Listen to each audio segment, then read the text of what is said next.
Murder drones, yes, everyone has been mentioning it all over the comments. I heard you, so let's dive right in. I think that murder drones really shows that us and them psychology in a really concrete way. So let's take a look and see if murder drones really are that far from us.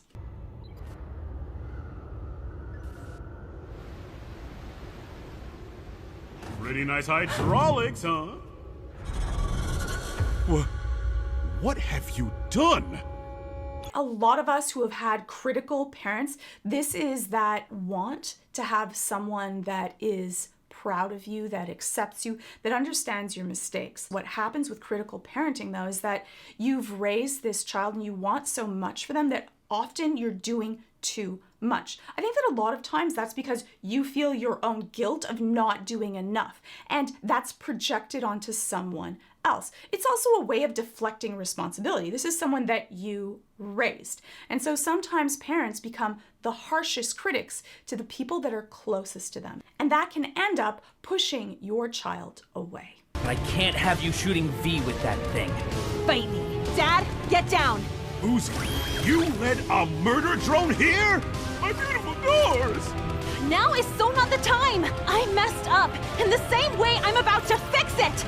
It also then, when you have a really critical parent and you make a mistake, that actually is really dangerous, because oftentimes then when you make a mistake, you're not going to want them to know. You're not going to go to your parents to be able to tell them because you're so worried of that critique or that they're going to judge you. You're often also judging yourself at such a strong level. It can end up being something that for the rest of your life, you still have that I'm not good enough, I'm not accepted wound that goes through. Even after your parents may not be with you, or you might not even talk to them or hang out with them. But I have people that are even 70, 80 years old that still have this piece of them that never feels good enough. And they're constantly going through life, hoping for that validation, that acceptance.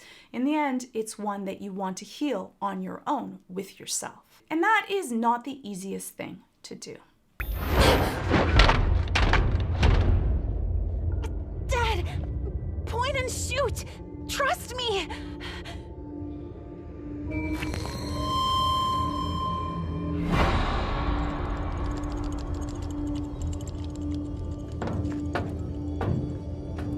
Dad?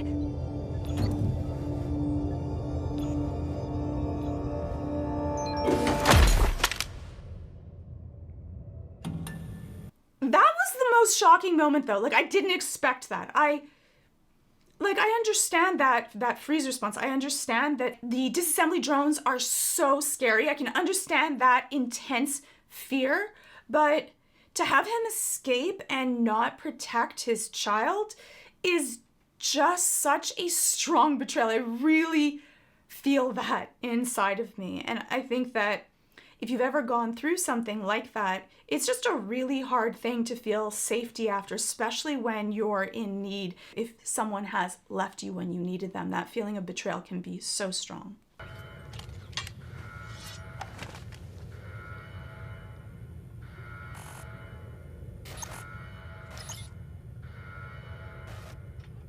And for Uzi, that moment where you're just so heartbroken from being so deeply betrayed that you kind of, nothing matters anymore. You've lost all of your fight. And it's interesting that for N, that breaks him out of his coding. It breaks him out of his programming to be able to feel. His level of empathy and caretaking is so strong that it overwrote the programming that he already has. And that can often happen to us, where we have all of these rules that say I'm supposed to do something. We're told that we're supposed to do something, even if we're from different culture, from different programming, from different parts of the world. There are things that bind us together, and I think that that shows humanity, and I think that's also a really wonderful part of getting together and bridging that gap between our differences.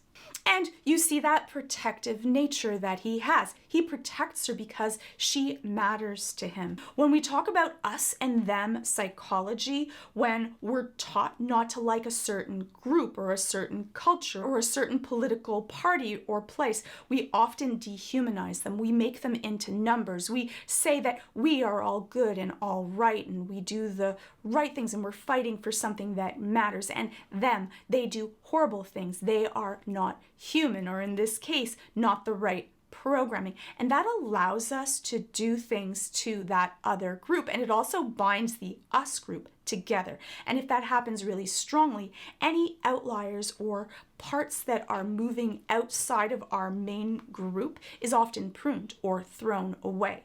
It becomes this cult-like phenomenon where you have to toe the line. And if you are not, you are thrown out and then treated like the other as well. And that keeps people doing the same thing in such a strong way that everyone becomes actually frightened of even speaking up or asking a question. Stud, the company's gonna love this.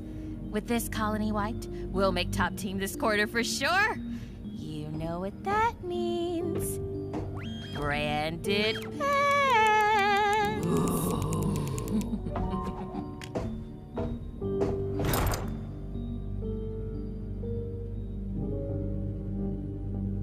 And I think that idea of branding, of marketing, of teaching people what matters, of having something that you're fighting for. And so advertising actually works. That's why it's $1 trillion industry, because if you hear something enough times, you'll start to believe it. And that's often why people get into branding, because that ends up making you feel like you're a part of something. And we do enjoy being a part of something. There's safety for us in numbers. But the problem is that groups of people, we actually have this diffused responsibility among the group. The larger the group becomes, the less we feel responsible for any one of their actions. And that can be really powerful, but also really dangerous.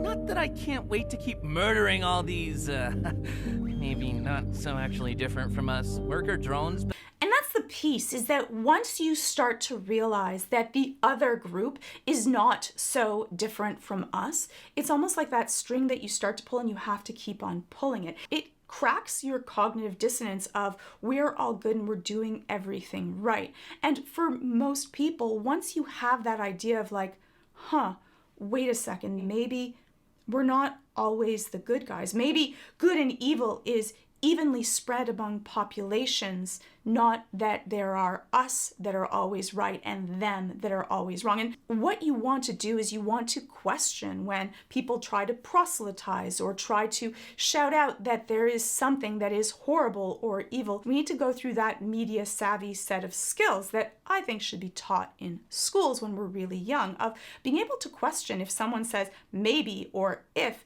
that doesn't mean a fact. And we should also always be taking a look at primary sources, not just listening to what people say, because people can say things really passionate, but feelings are not facts. You might feel this way, but it doesn't mean that it's true across the board. Just out of curiosity, do we actually, know what the company plans to do with us afterwards? Excuse me? Okay, so a worker earlier might have suggested that they could fix up our landing pod to, escape the planet and stuff, which... Whoa, hey! That's against the rules! And for group psychology, especially with authoritarian regimes or businesses, that is often cut out right away. Dissension in the ranks is one of the most dangerous things, because when you are trying to control a group of people, you don't want them to think. It is the first thing that you want to get rid of.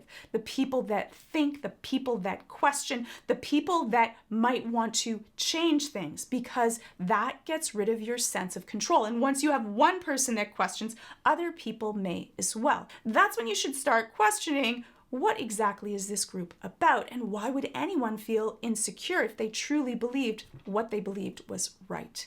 Then it should be able to stand up to questioning, to fact-checking, and to people having differing views. That actually makes groups stronger, not weaker. It's kind of making me question why our pods were only one way in the first place. Because, I get the feeling the company doesn't actually love robots and, we might be robots. What happens when we're no longer of use to a company or to a club? Are they going to take care of us, or are they going to get rid of us as we are now the next biggest threat? You always want to look at personal behavior of, if someone treats someone else poorly or vindictively, then you want to think twice, because you're going to be the next person on the chopping block. And so try to remember to follow their actions, not their words. I'm sorry. I ruined your card game, then made you have an awkward moment with your dad. And I made you rebel like an angsty teen, which got you killed. Ugh. For the record, that was the lamest heel-face turn in history. Was that supposed to be you switching sides? Being rebellious is a lot harder than it looks. It really is. To be able to go against or even speak up against the group that you are a part of and that matters to you is really very difficult.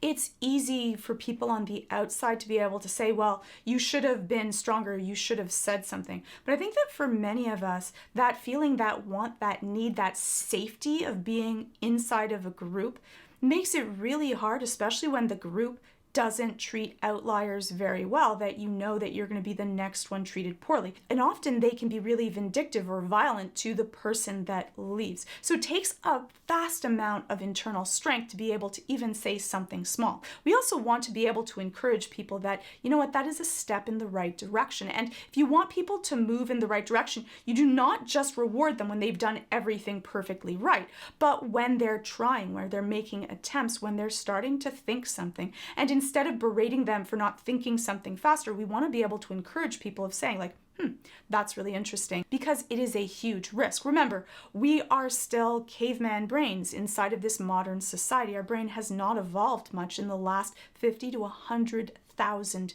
years. And you want to remember in those times, to be a lone human truly meant you were probably going to die. You needed the group to survive. So it takes a ton of strength to speak up against the group, especially when you risk being thrown away.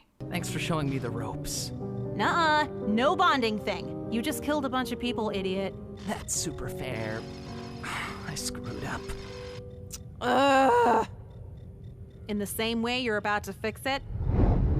Oh, who also has a ton of empathy. Sometimes it's not cool to be all caring and filled with want to be able to make a difference, but it's also hardwired in Uzi also. And that ability to let someone else change, to be able to believe that they can do something different, is a wonderful part of our humanity. So I don't think that these murder drones are that different from you and I.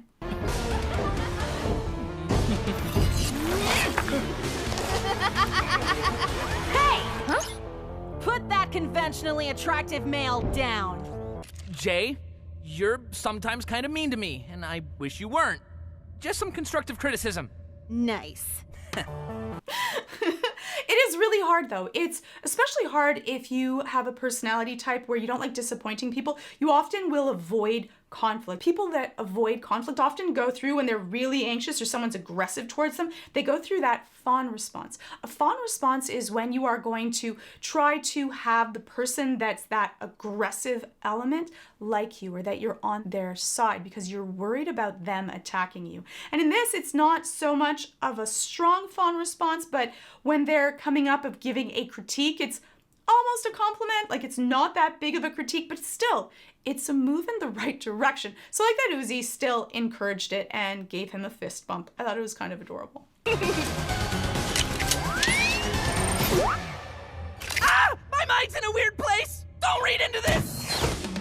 And it definitely changes the way that you're going to interact with someone if you really like them. Even if you're angry with them, it can often be that you can't really stay angry at them even though you should, even though you need to, that you might end up giving mixed messages, because that need for protection and affection are both really strong in that primal part of our brain. It's all the parts that deal with anxiety and anger and hurt. Uzi! I'm so sorry.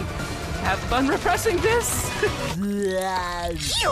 What the hell? They're just so cute because he doesn't want to attack. He doesn't want to harm her. And so because of that, he just does something kind of gross that she's going to have to deal with instead of that. And that can sometimes work. Don't do that though. Don't say that I said that that's kind of cute. You can do. Don't do this to people.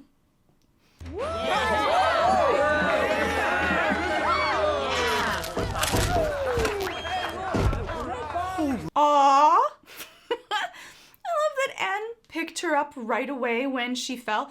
The wonderful thing about caretakers is they can often tell what someone needs even before they do, and that picking up and putting her on his shoulders to be able to really, like, that's what happens when someone wins the game. It's really nice to be able to have that friend that shines a light on you, that doesn't have to absorb everything or say that everything was about me, but that can be really proud of what you did and mention it to others. I brought the murder drones here accidentally. You chose to leave me for dead instead of just frickin' believing in me. I'll save you the trouble, Dad. I vanished myself.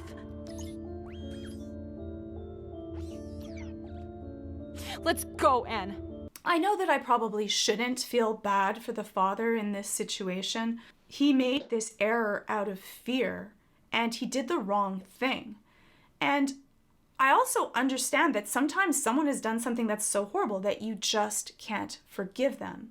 And so that feeling of me, that therapist in me, that I really want to believe that people can change and do the things that they can to be able to make a difference in someone else's life. But it's also fair to say that there might come a point for someone that, you know what, it's just too much. I need to move on. If you hate ads more than being chased by murder drones, or if you love me more than Anne loves, I don't want to know the spoilers.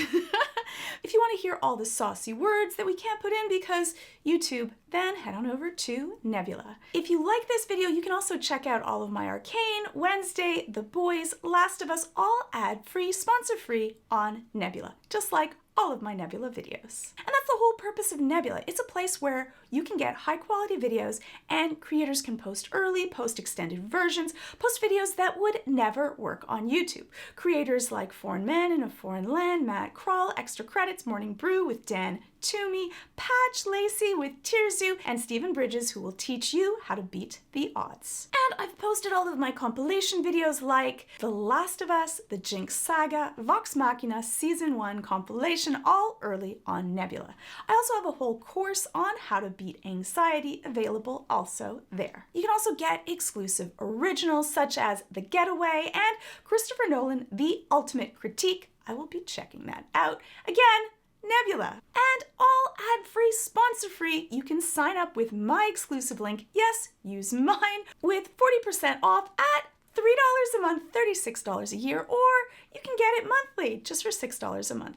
Clicking on that link really does help this channel. And remember, it's all early access, extended versions, courses, originals, all from amazing Nebula creators. So just click on the link below. Thank you so much, Nebula, for your support, and hopefully I'll see you in the next video. So that's a little bit of murder drones. I really like the relationship between N and Uzi. If you like this video, I will do more, and I really hope so because I want to get dressed up as a disassembly drone, so please let people know so I can do that. It's like the wings, I could do this.